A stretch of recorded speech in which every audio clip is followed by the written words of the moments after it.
আপনাদের দেখাবো এই ভিডিওতে। এই হচ্ছে আমার 14 দিনের পাখির বাচ্চা। তো যে পাখিটা একটু ছোট ছিল সেটা এখনো পুরোপুরি উঠতে পারে না এবং খাবার নিজে নিজে খেতে পারে না, কিন্তু বড় বাচ্চাটা ঠিকই খেতে পারে। তো এই ছিল আমার ভিডিওটা। আশা করি আপনার কাছে ভিডিওটা ভালো লেগেছে। এখন দেখেন আমার পাখিটা,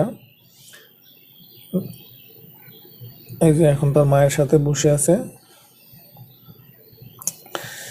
আবার একটা সময় দেখবেন যে সেই পাখি খাবার নিজে নিজে খাবার খাওয়ার চেষ্টা করতেছে। তো আমি এক সময় দেখলাম যে আমার একটা পাখি অলরেডি নিচে নেমে গেছে, 2টা পাখি নিচে নেমে গেছে, কিন্তু ছোটটা কিভাবে নামছে আমি বুঝতে পারতেছি না। হয়তোবা সে মানে বড়টা দেখা দেখি নিজে নাম থেকে পড়ে গেছে, কারণ আমি ছোটটাকে খেয়াল করেছি, কখনোই সে নিচে নামতে পারে না। আমার যতটুকু ধারণা সে বড় পাখির দেখা দেখি নিচে নেমে গেছে, এবং দেখেন বড় পাখিটা